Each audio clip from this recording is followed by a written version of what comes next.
A simple woman was kicked out of a car dealership, the next day her husband. Before we get started, a little roll call. Write down what city you're from, we're curious where we're being listened to from. Now let's go. She stood in the middle of the showroom. There was silence all around. The manager looked at her with a smirk, leaning lazily on the counter. Did you seriously think you could afford this car? His voice oozed venomous pleasure. Something inside her exploded. From humiliation? From anger? From the realization that someone dared to decide for her who she was and what she was entitled to? Her fingers clenched into a fist.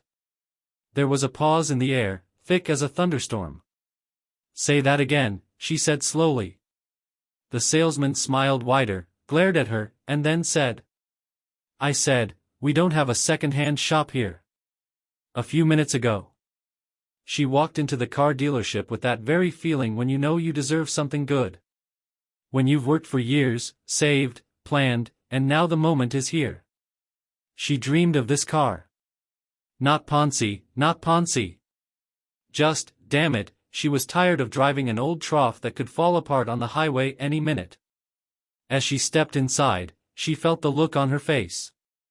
You know that look? Scanning, evaluating. Like in expensive boutiques, when the salesman instantly determines whether you're a customer or just gawking. She was dressed normally, comfortable jeans, sneakers, t-shirt. But it's not the clothes that make the person, right? She walked up to the counter. Good afternoon, she smiled, but got nothing in return. The manager didn't immediately deign to notice her existence. Can I help you? Her voice sounded as if she had distracted him from something very important. Yes, I want to look at this model. She nodded at a gorgeous black sedan in the center of the room.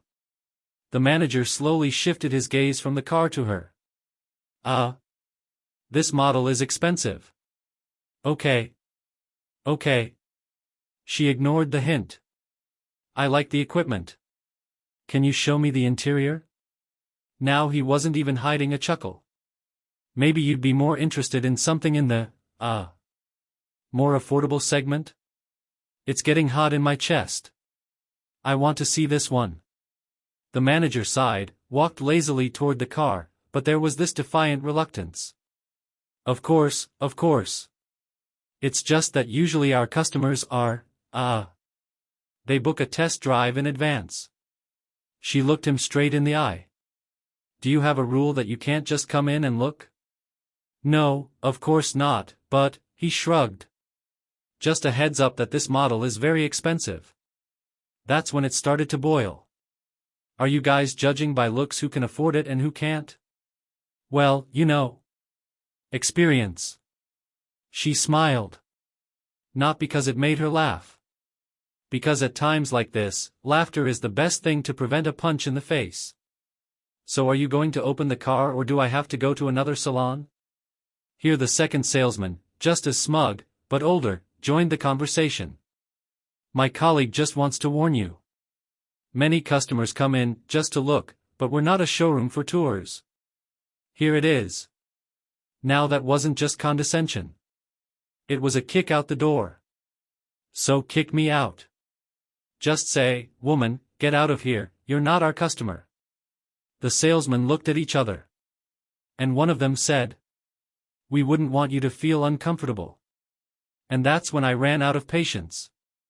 Oh, yeah? And when I come in here in a day with this car, which one of you is going to wipe it down for me? Silence. A few seconds. And then the first one smirked and said the exact same thing. Did you really think you could afford this car? That's when something inside her clicked. Her fingers clenched into a fist. Say that again, she said. And he, the bastard, repeated it. I said, we're not running a second-hand shop here. Silence. Aha. She saw that look again. Slippery, dismissive, full of lazy superiority. Like you're something gooey that accidentally fell into an expensive restaurant. Her mother always said, the key is to keep your back straight and look straight ahead. Well, Mom, let's give it a try. She took a deep breath, tried to smile no falseness, no tremor in her voice. I like this model. Can I see the showroom? The manager in front of her didn't even try to hide his smirk. It was as if he was looking not at a customer, but at a circus show. Are you sure? He stretched out. Do you need any special permission? He tilted his head slightly, scrutinizing her. It's just that it's a deluxe series. It's usually taken by, well, people with certain abilities. She almost laughed. You mean, not me? Well, the manager spread his hands. You know what I mean. She could feel the irritation building up inside, but she held back. I realize you're a boor. His lips twitched in a sneer. You're just not used to honesty. The second manager, who had been sitting lazily behind the counter, heard the altercation and decided to join in. What do you have here? Oh, nothing, grinned the first. Just a potential client is interested in the luxury segment. Really? The second raised an eyebrow. Then maybe we can offer her an armored Maybach? Or maybe a yacht? They both laughed. She pressed her lips together slowly. Do you always talk to your customers like that? The first manager made an innocent face. Oh, you consider yourself a customer? I came into the dealership to buy a car. Doesn't that make me a customer? Technically, yes. But in practice? He pretended to think about it. In practice, he hummed and shrugged his shoulders. Look at our available segment. Maybe you'll find something. She sighed. What if I don't want the available segment? Well, you have to be realistic in life. She looked straight into his eyes.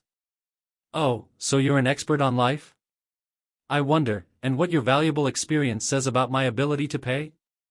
The manager shrugged, making an innocent face. It's not my fault that people sometimes have misconceptions. The second manager interjected again. Well, you know, someone goes to a jewelry store just to look.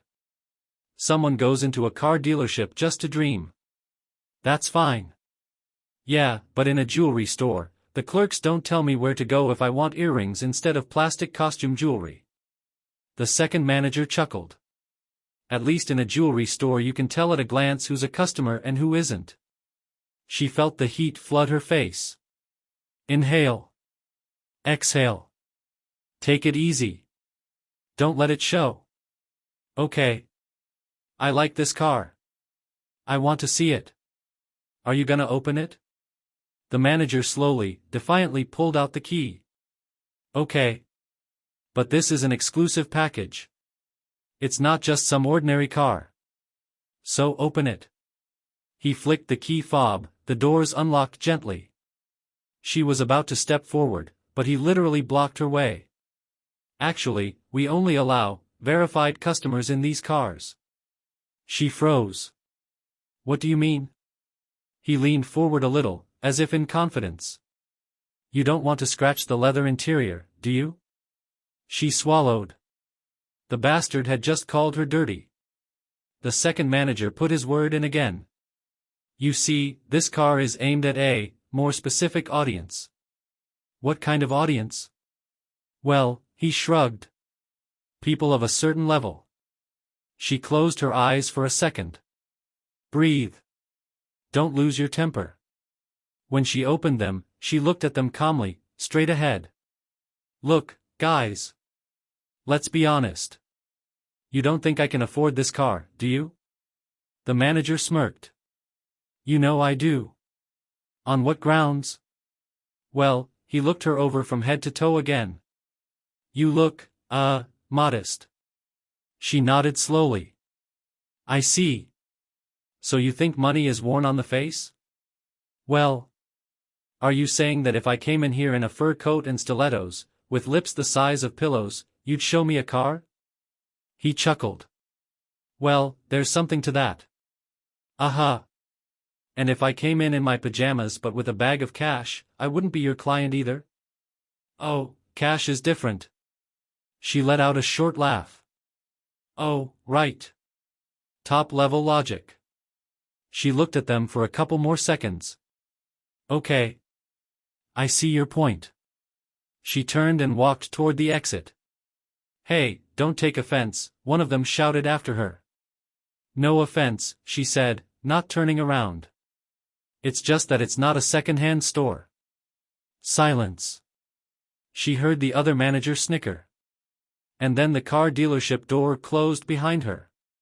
It wasn't until she was outside that she realized how much her hands were shaking. She slammed the door so hard the chandelier shook. Manuel! She shouted, kicking off her shoes. A lazy voice came from the kitchen. Well? I'm not dead yet, why are you yelling? She burst into the room, threw her bag on the couch and stared at her husband with her arms crossed over her chest. Manuel, relaxed, in a homemade shirt, calmly finished his coffee. Who made you so angry? Let me guess, either the bank or the officials. Worse. A car dealership. He raised his eyebrows. They refused to sell you a car? They wouldn't even show it to me. He squinted, set the cup on the table. And why was that? She clenched her fists. They thought I looked like someone who couldn't afford it. Manuel looked at her in silence. Then nodded slowly. So what did you do? What could I have done? I told them to go to hell and left. He nodded again, stood up, came closer. Okay. Okay. Calm down. Sit down. She wasn't gonna sit down. Do you even know what I'm talking about? He sighed and ran his hand over his stubble.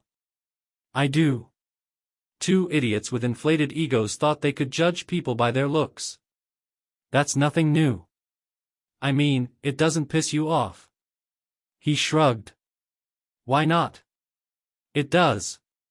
It's just, he slowed his pace of speech a little, looking her straight in the eye, I'm more interested in why you went there. She frowned. What do you mean, why? We discussed. Yes. But why did you go alone?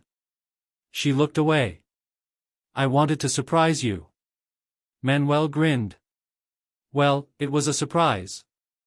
Now we don't have a car, we have a surprise in the form of your rage. She flared up. It's not about the car. It's about the humiliation. Their attitude. They looked at me like I was some kind of poor relative? He prompted. She exhaled angrily. Yes. He bowed his head slightly. Well, what did you expect? It's their job to sort people by money level. She looked at him as if he were speaking Chinese. Who are you making excuses for? I'm not making excuses. I'm just stating a fact. Do you really think they were thinking, I'm gonna humiliate this woman? No. It's just the way they live their lives. They believe they wear their money on their face. She sighed, sank down on the couch. So now we're just going to leave it at that? Manuel leaned forward, resting his elbows on his knees. No. We'll figure it out. She crossed her arms. How? We'll go break their storefronts?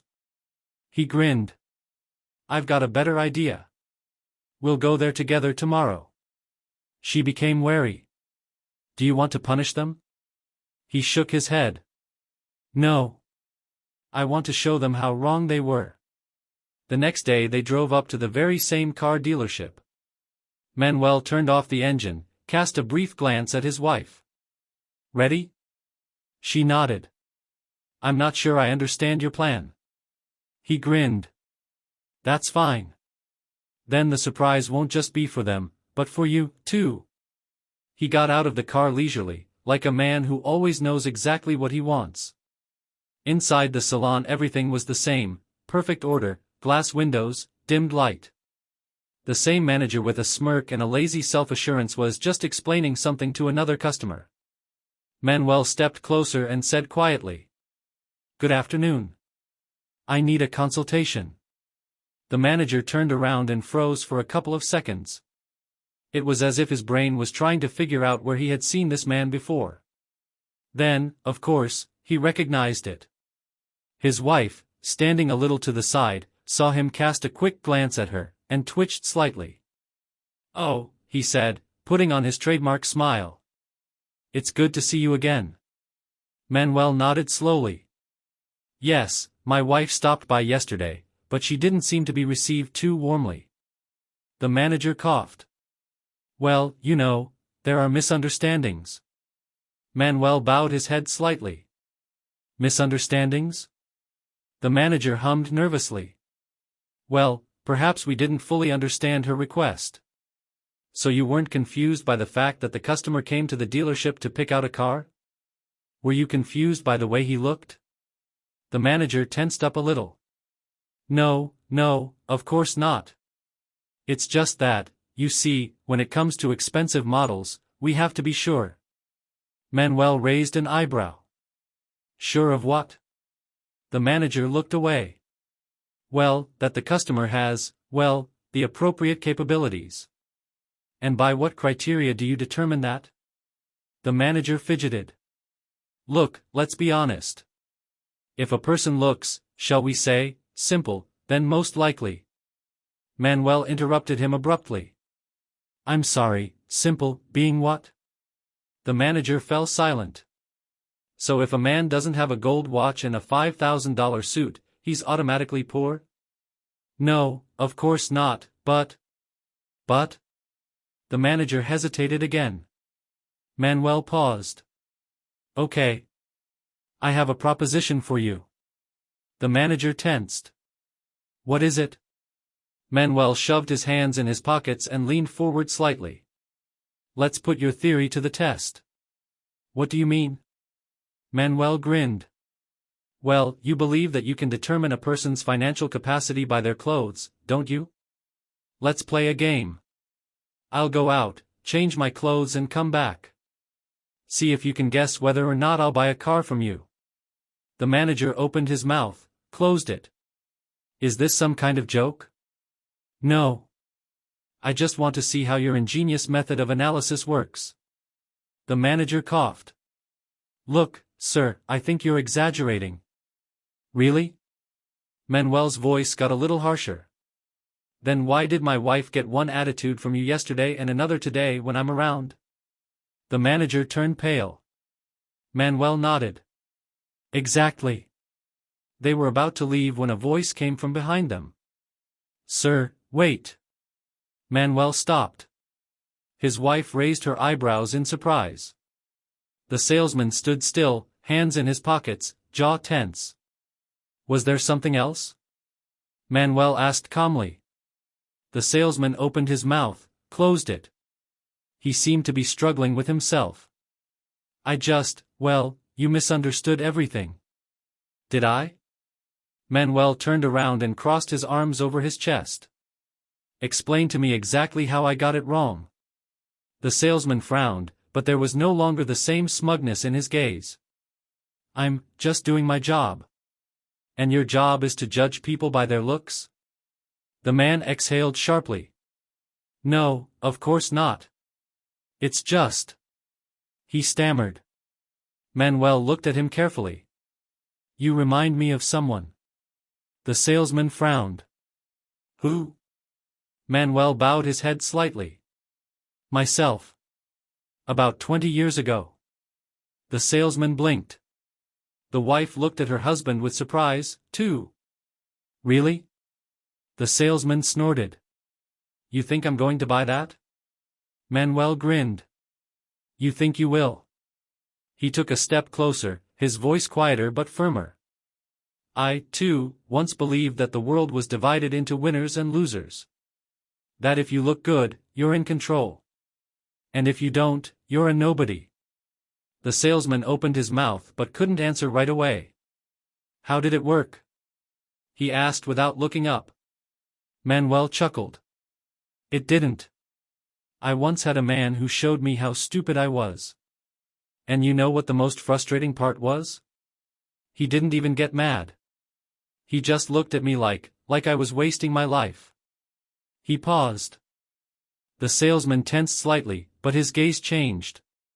"What you're saying is that I'm saying that if you think you can judge people just by their clothes, you've already lost. The salesman swallowed. The wife watched silently. The silence stretched on. Finally, the salesman exhaled sharply. I didn't mean to offend anyone. Manuel nodded. I know. The salesman shifted his gaze to his wife. Madam, I must have behaved. She looked at him coldly. Yes, you were. He scratched the back of his head. I'm sorry. Manuel smiled slightly. An apology is a good start. The next question is up to you. The salesman nodded, but it was obvious his thoughts were far away at the moment. Manuel turned to his wife. Shall we go? She looked at him, then back at the salesman. Yes. There's nothing more to catch here. And they left. And the salesman remained standing in the middle of the showroom, looking after them, with a completely different expression on his face. As if something inside him had shifted. The salesman stood still for a long time, looking through the glass doors of the car dealership through which Manuel and his wife had just left. His head was buzzing. Something about this conversation had hit him in a way that was turning him upside down inside. He suddenly felt his hands shaking. Shit. He looked around. No one was paying attention to him. Only now did he realize that his throat felt tight, like a rock had been shoved down it. He had to get out. He went outside and sat on the bench at the entrance to the saloon. Lit a cigarette, took a deep drag. What a day. Not the best, huh? He shuddered. Manuel was standing next to him, holding a paper cup of coffee. The vendor grimaced. Have you decided to stalk me? Manuel grinned and handed him a second cup. Just thought you might need some coffee. The vendor took it without looking. Thank you. There was silence. Manuel sat down next to him. Did you want to be rich? He asked, taking a sip. The salesman exhaled smoke. Who doesn't? But you didn't make it. Aha. Silence again. What happened? Manuel asked. The salesman looked thoughtfully at the smoking cigarette in his hands. I was almost there. Almost made it. He grinned, dryly, without joy. Worked my ass off, invested everything I had. Business, family. I thought I'd be done in a little while. I'd be one of them. Manuel was silent. The salesman took a deep drag. And then, things didn't go according to plan. Manuel nodded. How? The partner bailed. The money went negative. Wife went down with it. Took the kids and said she didn't sign up for a life with a loser. He exhaled sharply, releasing the smoke. And then it turned out that when no one wants you, the world stops noticing you. He looked at Manuel, for the first time without challenge, without a mask. You wouldn't understand that. You have everything. Manuel looked at him carefully. You think I've never lost anything? The salesman looked away. I'm just tired. Of what? He took a drag and shook off the ash sharply. Of this shit. The illusion. Of how the whole world is just a big game where you either push or you get pushed. Manuel nodded. You're wrong. The salesman grinned. Of course. Because you've succeeded. I didn't. Manuel looked at him without taking his eyes off him. You're not mad at the rich. You're mad at yourself. The salesman turned his head sharply. What? You hate yourself for believing in this game. You thought if you became one of them, you'd be happy. And then you lost everything and realized that that's not what happiness was all about. But it hurts to admit it. That's why it's easier to be angry at the world. The salesman opened his mouth, but couldn't find anything to say. Something inside him shuddered. A painful truth that he wanted to run away from. But he couldn't. He stood up abruptly. Thanks for the coffee. Manuel didn't hold him back. He just nodded. Take care. The salesman nodded silently and walked away. But something inside him had already broken. And maybe for the first time in years, it was beginning to heal. The salesman walked down the street, feeling everything boiling in his chest. The cigarette in his fingers had burned down to the filter, but he didn't even notice. He stopped, clenched his fists and swore through his teeth. Fuck. Manuel had knocked him off balance.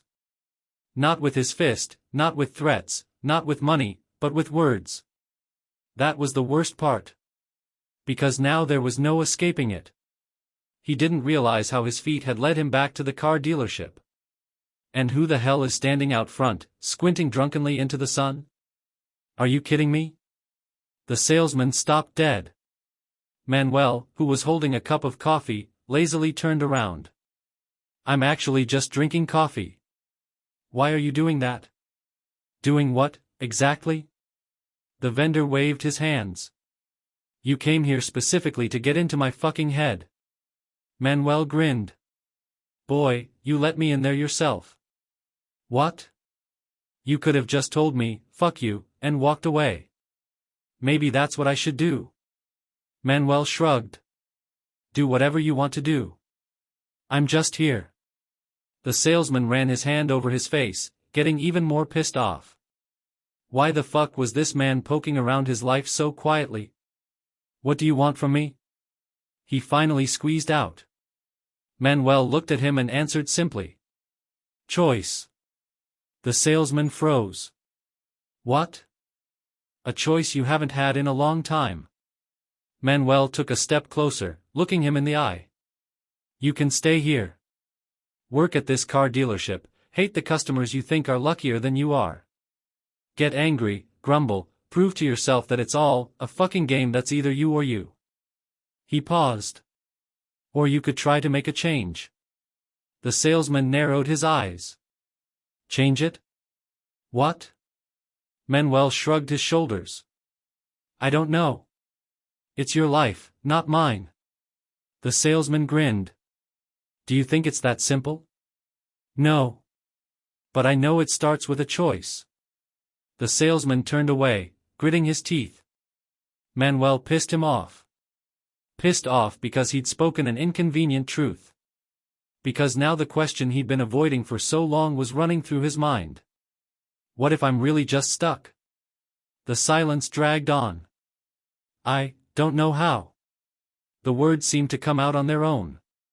The salesman was even surprised he'd said them out loud. Manuel nodded. That's the first step. The salesman chuckled nervously. You're a fucking guru, aren't you? No. It's just that once upon a time I had to choose one too. The salesman looked at him. And what did you choose? Manuel took a last sip of coffee and grinned. First, to be angry. Then to live.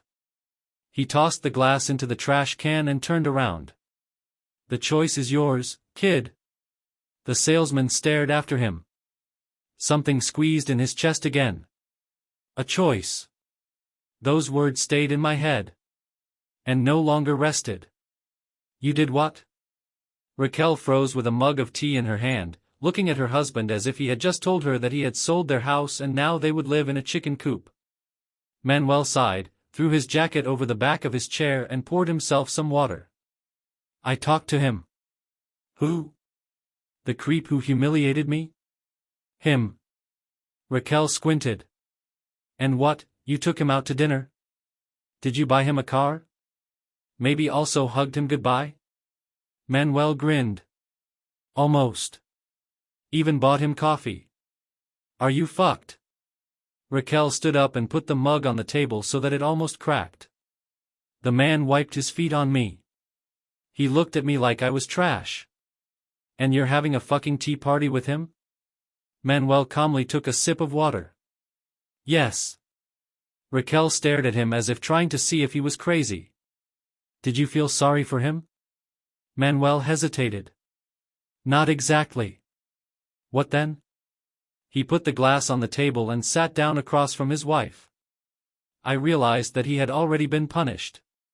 Raquel crossed her arms over her chest. So you think it's a punishment to live with such a rotten character?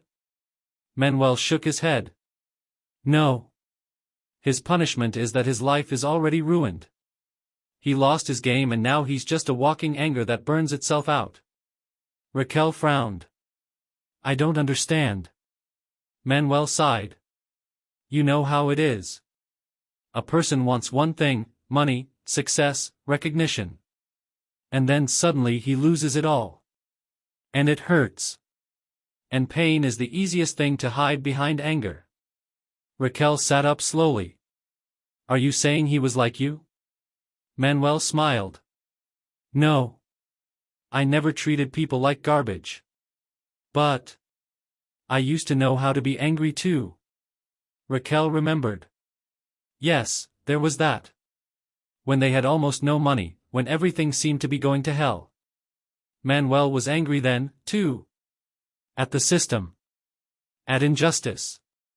At the rich. But then he realized something. And now he's sitting in front of her, talking like a wise old man. So you think he can change, too? Manuel shrugged. I think he has a choice. Raquel shook her head. Do you really believe that people like that are capable of change? Didn't you see the change in me? She thought for a moment. Yes, I did. And that was why she loved him. Raquel sighed, rubbing her temples. I don't know. I guess revenge would be too easy. Manuel nodded. Exactly. They fell silent. Raquel slowly picked up the mug and took a sip. You know, I almost hated him. And now? She sighed. And now? I don't even know. Manuel smiled. He doesn't know either. Raquel looked at him and suddenly laughed. You're so weird sometimes. Manuel winked. But you love me, don't you? She smiled. That's right. A few days passed.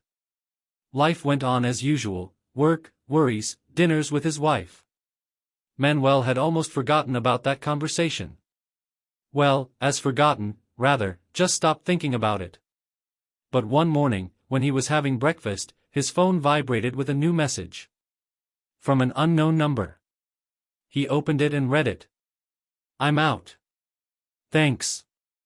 Manuel slowly placed the phone on the table. Raquel, picking at her omelette with her fork, noticed the change in his face. Is something wrong? Manuel looked at her and grinned. Remember that salesman? You bet I do. What happened to him? He quit. Raquel froze. What do you mean? Literally. He texted me that he quit. She frowned. So, you mean he really decided to make a change? Manuel shrugged. It looks that way. Raquel put down her fork, crossing her arms. Interesting. Manuel picked up his phone, looking at the screen thoughtfully. Still, it was surprising. He hadn't expected it, had he? He hadn't tried to save him. Hadn't pressured him. Didn't convince him. He just gave him a choice. And the man decided what he wanted to do. Are you gonna answer him? Raquel asked. Manuel shook his head. No. I don't think you should. She smiled. You could. Write something philosophical. Along the lines of, let the winds of change carry you to new horizons, or something like that. Manuel laughed. I don't mind poetics, but let him find his own horizons. Raquel took a sip of coffee, shaking her head. Well. Apparently you have a knack for shaking people up. Manuel only smiled. He felt no pride or triumph. Just a slight warm joy. So not all was lost. So if you gave a man a chance, he could sometimes surprise. Raquel sat in the chair, hugging her coffee mug, and looked at her husband. You know, maybe you're right. Manuel raised his eyebrows. In what place, exactly? She smiled. In that money isn't what matters. It's who you become when you have it. Manuel nodded. But something complicated flashed in his eyes. Raquel noticed it. What are you thinking about? He sighed. About the fact that I don't know if he'll really change. She frowned. You said you gave him a choice. Yes. But choice isn't a guarantee. Raquel looked out the window. Are you afraid he'll be like that again? Manuel shrugged his shoulders. I'm not afraid. I just know it happens. People snap. Go back to their old ways. She looked at him. So then it's all for nothing? He grinned. I don't know. Maybe it is. Maybe it isn't. There was silence. Somewhere outside the window a car passed, a cat paced the window sill. What if it was a waste? Raquel asked quietly. Manuel didn't answer right away. Then he took a sip of water and put the glass on the table. What if it wasn't? Raquel nodded. The question remained hanging in the air. A few months passed. They were sitting in a cafe when the phone rang. Manuel looked at the screen. An unfamiliar number. He pressed the button. Yes? Hey. It's me. Who? Remember me? Manuel recognized the voice. I do. I just wanted to tell you. I got a new job. In another city. As a salesman. But a different one. Manuel smiled. That's good. Silence. And then. Thank you. The connection went dead. Manuel looked at the phone, then at his wife. She was waiting. Who was that? Manuel shrugged his shoulders. Just a man who made a choice. Their gazes met. And in that silence was everything. The final question for the viewer. Can you change a man if he doesn't want to?